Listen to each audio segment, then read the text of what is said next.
Okay, so hopefully we'll wrap it up in this third episode of the MN204 weeks 1 to 6 overview. So we talked about the types of threats to information systems in the last session. One other thing that's really important when we're dealing with information security is to actually remember the different types of information and the different value. So something to be aware of is that data is just like ones and zeros, measurements, whatever. Information where it's been organized, and knowledge where it's got context, and wisdom then where it's really applied to bring about advantage. And remembering that that data is useful, but it's really only when it's knowledge and wisdom that it has value. So one of the big issues then around data is this idea of the emergence of big data and the idea of a new natural resource.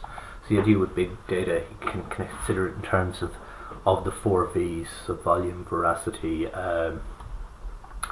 velocity, and variety. It gives you the idea that there's these huge terabyte arrays of data that are really hard for somebody to manually process, so you need some kind of business intelligence or business analytics to process it.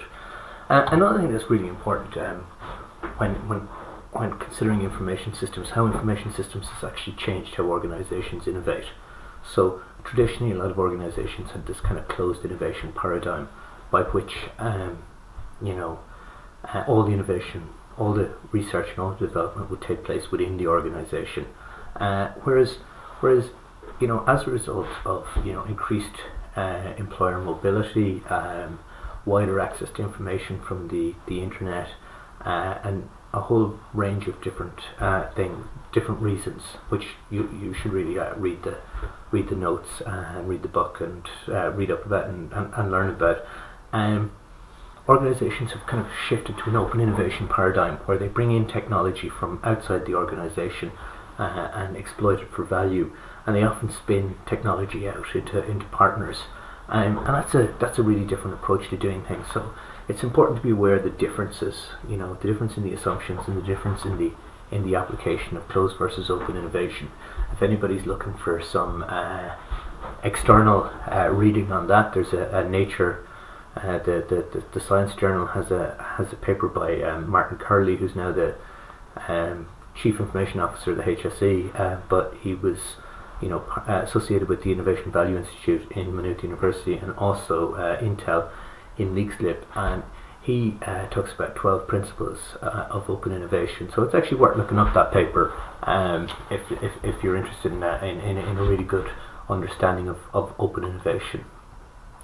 So another thing that we're interested in as we approach kind of the end of the 6-week review is to understand what a computer network actually is. So this idea is that it's a collection of information technology hardware points that are connected either by wired or wirelessly, and they're able to actually communicate with each other.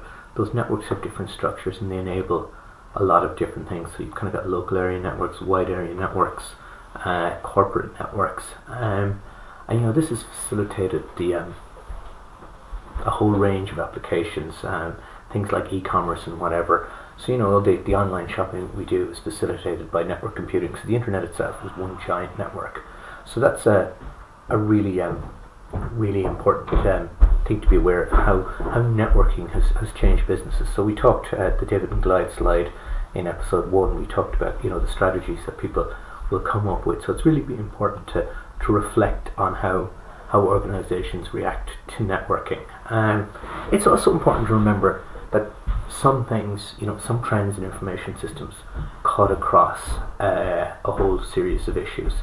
So we have a series of organizations here that don't really exist anymore. They've gone out of business as a result of technology changes and not been able to adapt to technology changes.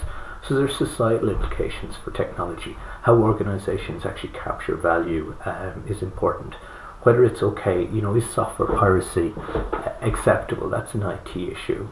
People's privacy. The fact that regulation and law hasn't really caught up with certain ways that people are behaving online. So it's very hard for people to protect their privacy and protect their assets online. They're all kind of high-level topics that cut across a number of different areas, and it's really useful to think how what the big societal trends that are happening at the moment, like loss of jobs through technology, increasing use of sharing of information online, privacy issues, you know, how the different topics we've discussed during the course affect those. So things like, you know, people's privacy, ethics, regulation, automation and disruption of businesses are all kind of high level topics that you can actually draw in material from a number of different topics. So what I would say is really important is use the textbook. It's a good textbook, and there's some fantastic examples in it. There's some nice cases. If you read through those cases, they'll help you understand the material. Look at the articles. Anything else you find relevant. You know, if you're on social media and a link comes up about GDPR or privacy or ethics or something, click on it, have a read of it, you'll learn something. Now, I haven't used Twitter as much this term as before because people haven't got great interaction, but there are a number of links under the MN204 hashtag, so if you look at that, that would be useful.